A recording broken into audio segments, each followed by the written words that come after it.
तो यूएसए और स्विट्जरलैंड जो है नेशन स्टेट ऑलरेडी बन चुके थे, है ना। फ्रांस जो है फ्रांस जो है फ्रांस फ्रांस फ्रांस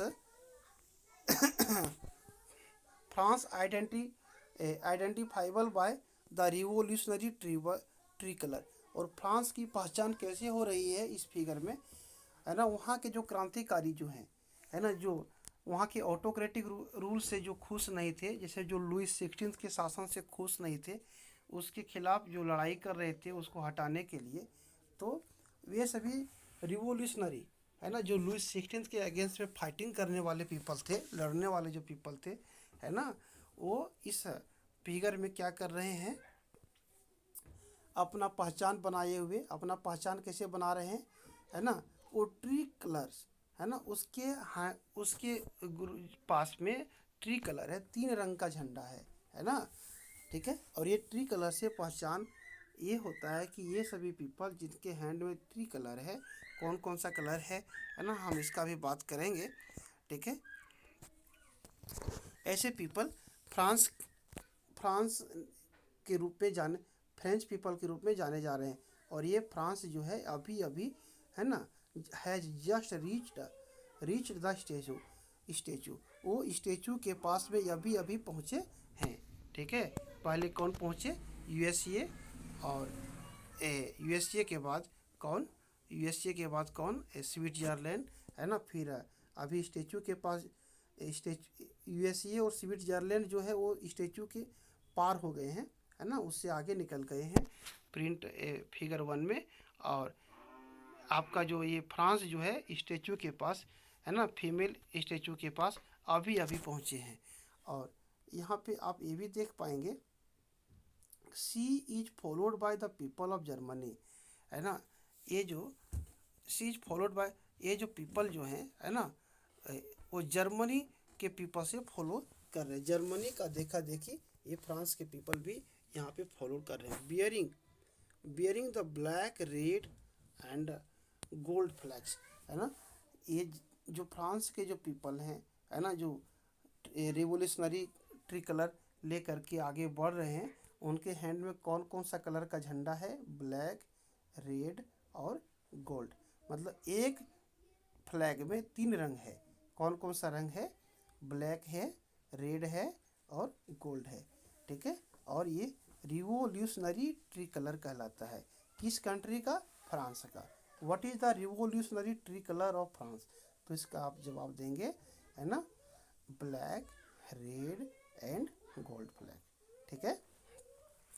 इंटरेस्टिंगली, मज़ेदार की बात ये है, मज़े की बात यहाँ पे देखेंगे, है ना, एट द टाइम, इस समय, है ना, जिस समय रिवोल्यूशनरी ट्री कलर ले करके पीपल मार्च कर रहे हैं रैली में, या कर रहे थे, ठीक है, रैली में ट्री कलर ले करके फ्रांस के जो पीपल हैं, फ्रेंच पीपल जो हैं, वो मार्च कर रहे हैं।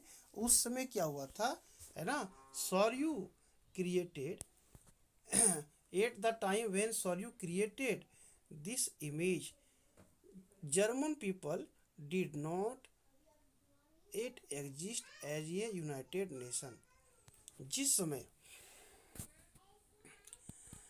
जिसमें सॉर्यू ने ये चित्र को बनाए थे, जर्मन पीपल उस समय यूनाइटेड नेशन के रूप में अस्तित्व में आए नहीं थे, ठीक है। The flag they carry is an expression of liberal hops. और यह जो फ्लैग है वो इस, है ना, यह शो करता है लिबरल हॉप्स, उदारवादी आशाओं का एक तरह का एक, मतलब एक अभिव्यक्ति है ना।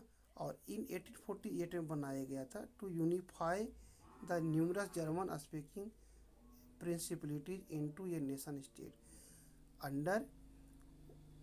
अंडर ये डेमोक्रेटिक कॉन्स्टिट्यूशन। ये लिबरल हॉप को लेकर के जर्मन पीपल जो है वो क्या कर रहे थे, है ना,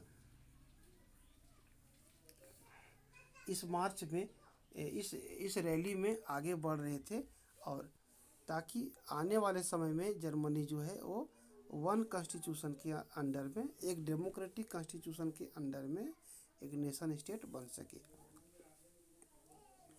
following the German peoples, Germany के लोगों को फॉलो करते हुए, है ना, are the people of Austria, Austria के people, kingdom of two Sicilies, है ना, लॉम्बार्डी और पोलैंड, इंग्लैंड, आयरलैंड, हंगरी और रशिया, है ना, ये सभी कंट्री के पीपल भी रैली में मार्च करते हुए दिख रहे हैं, है ना। आप यहाँ पे और भी देखेंगे, फ्रॉम द हेवेंस, स्वर्ग से, है ना, एबव, ऊपर, क्राइस्ट, सेंट एंगल्स, है ना, क्राइस्ट गॉड के रूप में जाने जाते हैं, सेंट्स जो फकीर होते हैं, सन्यासी होते हैं, एंगल्स, है ना, ये भी गॉड के रूप में ही समझे जाएंगे, है ना। तो ये सभी क्या करते हैं, गेज करते हैं, देखते हैं, है ना, कि ये वर्ल्ड में जो धरती पे, अर्थ पे क्या हो रहा है ना, क्या हो रही है, उस चीज़ को वो नज़रअंदाज करते हैं। यहाँ पे आप ये भी देखेंगे, they have been used by the artist to symbolize fraternity among the nations of the world।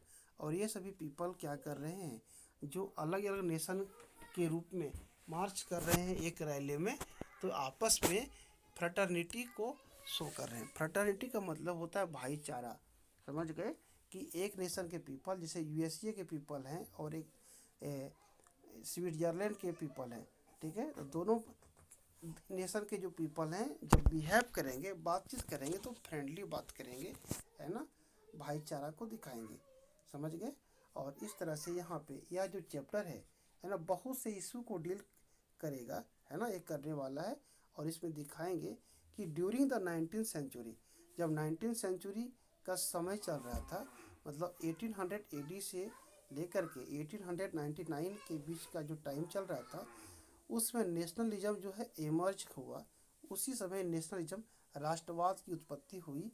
राष्ट्रवाद का मतलब क्या है, एक तरह का फीलिंग है, पीपल अपने नेशन से, अपने राष्ट्र से प्यार करने लगे थे, है ना, उसके प्रति भक्ति दिखा करने लगे थे, देशभक्ति करने लगे थे, समझ गए। मतलब हम नेशन के लिए जिएंगे और नेशन के लिए मरेंगे, हमसे बड़ा नेशन है, हम अपने नेशन से प्यार करेंगे। नेशनलिज्म क्या होता है आप सॉन्ग से भी समझ सकते हैं, है ना। जैसे आप देशभक्ति गीत को आप सुने होंगे, सारे जहां से अच्छा हिंदुस्तान हमारा हमारा।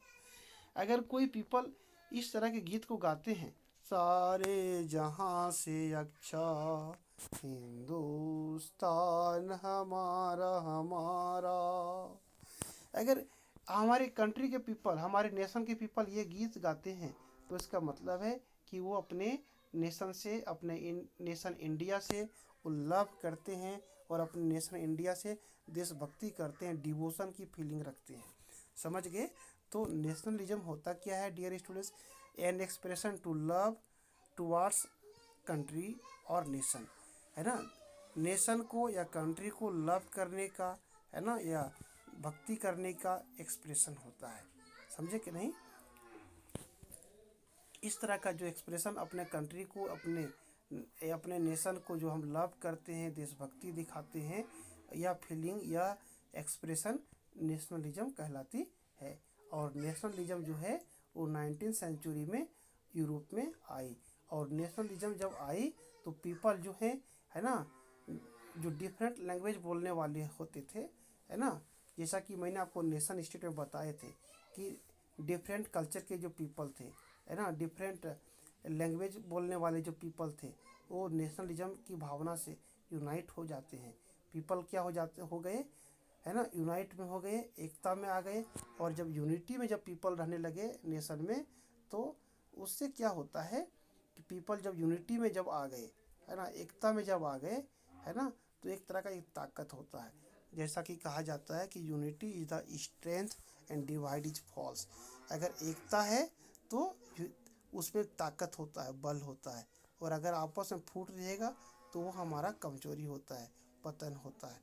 इसीलिए नेशनलिज्म जब एमर्ज हुआ, है ना, मतलब सारे पीपल में अपने देश के प्रति, अपने नेशन के प्रति प्यार की भावना जगई, अपने कंट्री से, अपने नेशन से प्यार करने लगे, तो उनमें एक तरह से एक इमोशन आ गया और इस तरह का इमोशन पीपल को एक नेशन में, एक क्षेत्र में जो रहने वाले जो पीपल थे, एक टेरिटोरी में रहने वाले जो पीपल थे, उसको यूनिटी में ला दिया।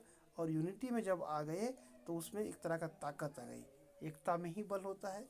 And which brought about sweeping changes in the political and mental world of Europe. और इस प्रकार से जब पीपल में नेशनलिज्म आई, अपने नेशन से लव करने लगे, यूनिटी में जब आ गए, तो ये फीलिंग क्या कर देती है पीपल को यूरोप में, है ना, नेशन वाइज, है ना, नेशन के अनुसार, है ना, उन लोग में यूनिटी आ जाती है, एकता आ जाती है। और वो यूनिटी क्या करती है, पॉलिटिकल और मेंटल वर्ल्ड, मतलब पॉलिटिकल वर्ल्ड का मतलब हुआ कि जो नेशन में जो रूलर थे, जो किंग थे, जो अपने मनमाना शासन करते थे, अपनी मोनोपोली को दिखाते थे, है ना, ऐसे रूलर को इन लोग क्या कर दिए, ओवरथ्रो कर दिए। पॉलिटिकल चेंज का मीनिंग हुआ कि ऑटोक्रेटिक रूलर जो थे, जो तानाशाही सरकार थे, जो जैसे देखिए फादर अगर किंग है, रूलर है, तो उसके मरने के बाद उसका सन बनेगा, है ना, सन बनेंगे, और सन के मरने के बाद उसके सन बन जाएंगे। तो ये क्या हो गया, ऑटोक्रेटिक रूलर हो गया। ऑटोक्रेटिक रूलर मतलब, और इसमें तानाशाही भी दिखाते हैं, समझ गए, राजतंत्र इसको बोलते हैं, ठीक है, राजा का शासन चलेगा, मोनार्की, ऑटोक्रेटिक, है ना, ये सब जो चलता है, इसके खिलाफ